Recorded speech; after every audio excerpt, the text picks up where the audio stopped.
नमस्कार मित्रांनो, भारतामध्ये पुन्हा वर्क फ्रॉम होम सुरू होणार का? पेट्रोल डिझेलचे दर पुन्हा भडकणार का? आणि सरकार लोकांची आधीपासूनच मानसिक तयारी करून घेते का? कारण पीएम यांनी जे वक्तव्य केलं, जे फक्त एक सामान्य भाषण नव्हतं, त्या भाषणात लपलेला होता महागाईचा इशारा, इंधन संकटाचा इशारा आणि भारतीय अर्थव्यवस्थेवर येणाऱ्या मोठ्या दबावाचा संकेत. आणि सर्वात धक्कादायक गोष्ट म्हणजे 30 ते 35 हजार कोटी रुपयांचा फटका आधीच भारतीय तेल कंपन्यांना बसला आहे. म्हणजे प्रश्न फक्त पेट्रोल महाग होणार की डिझेल महाग होणार एवढा नाही. प्रश्न आहे भारतापुढे पुढचे काही महिने कसे असणार आहेत. आणि आज आपण या व्हिडिओमध्ये हेच समजून घेणार आहोत. बँगलोर आणि हैदराबादमध्ये पंतप्रधानांनी केलेल्या वक्तव्याची जोरदार चर्चा सुरू झाली आहे. कारण त्यांनी पहिल्यांदाच इतक्या स्पष्ट शब्दात सांगितलं, पेट्रोल डिझेल आणि गॅसचा वापर कमी करा, वर्क फ्रॉम होमची गरज भासू शकते, कार पुलिंग करा, मेट्रो वापरा. आता प्रश्न सामान्य माणसाला पडलाय, अचानक सरकार एवढं इंधन बचतीवर का बोलतंय? तर त्यामागचं एकच कारण आहे, जागतिक संकट.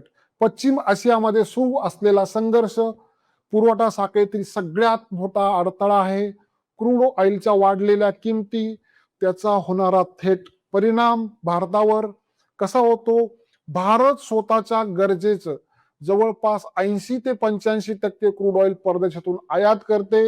म्हणजेच जगात कुठेही तेल संकट निर्माण झालं, त्याचा थेट परिणाम भारतीय लोकांवर होतो.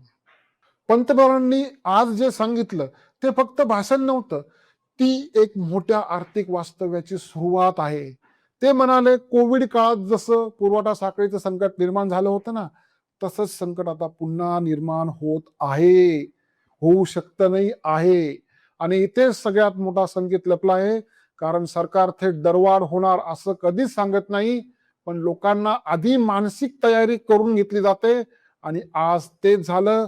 कारण जर तेल कंपन्यांना हजारो कोटीचा फटका बसत असेल, तर शेवटी त्याची भरपाई कुठून होणार?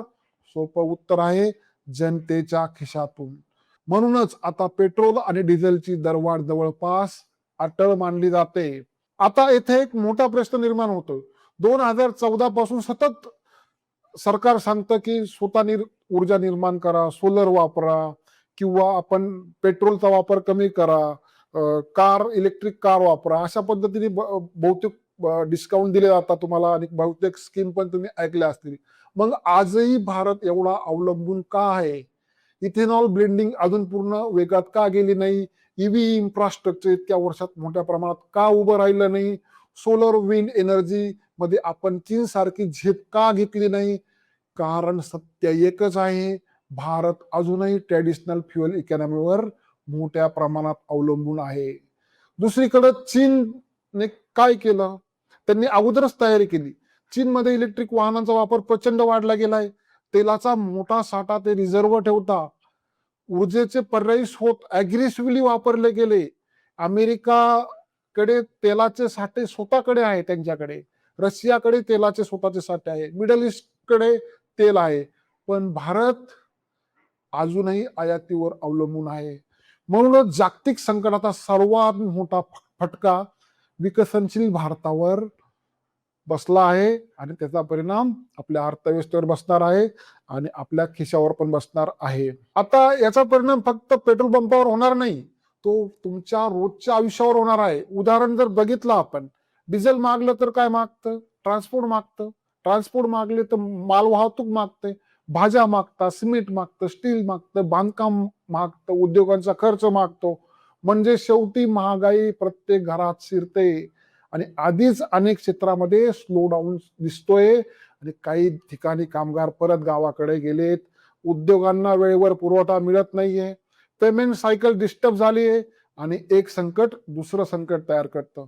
कोविड नंतर अर्थव्यवस्था सावरत होती, त्यात जागतिक युद्ध सदृश्य परिस्थिती तयार झाली, त्यात व्यापार थांबला, त्यात ऊर्जा संकट आलं आणि आता पुन्हा महागाईचं सावट वाढलं. पण या सगळ्यात महत्वाची गोष्ट कोणती माहिती आहे? सरकार आता लोकांना हळूहळू ऍडजस्टमेंट मोड मध्ये नेत आहे. म्हणून वर्क फ्रॉम होम बद्दल बोललं जात आहे, कार पुलिंग बद्दल बोललं जात आहे, फ्युएल सेव्हिंग बद्दल बोललं जात आहे, म्हणजे संकट अजून वाढवू शकतं. याची तयारी सुरू झाली आहे आणि जर परिस्थिती आणखी बिघडली तर भारतामध्ये फ्युएल रेशनिंग प्रेशर मेजर्स, अधिक महागाई, corporate cost cutting, hybrid work culture आणि कन्झप्शन स्लोडाऊन हे सगळं दिसू शकतं. आणि म्हणूनच आजचं भाषण राजकीय भाषण नव्हतं, ते अधिक महागाईचा इशारा होता. खरं सांगायचं तर कोणतंही सरकार असतं तर परिस्थिती सोपी नव्हती, कारण हा प्रश्न फक्त राजकारणाचा नाही, हा भारताच्या ऊर्जा सुरक्षेचा प्रश्न आहे. आणि आज पहिल्यांदा इतक्या सोप्या स्पष्टपणे लोकांना सांगितलं गेलंय, इंधन जपून वापरा, म्हणजे पुढचा काळ सोपा नसेल. आता मोठा प्रश्न असा आहे, भारत या संकटातून कसं बाहेर निघेल, की पुन्हा एकदा महागाई सर्वसामान्यांच्या अंगावर येणार. कारण पुढचे काही महिने भारतीय अर्थव्यवस्थेसाठी निर्णायक ठरू शकता. मित्रांनो, तुम्हाला काय वाटतं, पेट्रोल डिझेलची मोठी दरवाढ आता अटळ आहे का? कॉमेंट मध्ये तुमचं मत नक्की सांगा. आणि असंच सखोल मराठी विश्लेषणासाठी बुल IQ चॅनलला सबस्क्राईब करा, व्हिडिओला लाईक करा, बेल आयकनला दाबा, कारण पुढच्या काळात अर्थव्यवस्था आणि बाजारामध्ये काय घडतंय ना, हे समजून घेणं खूप महत्वाचं असणार आहे. पुढच्या व्हिडिओमध्ये भेटूया.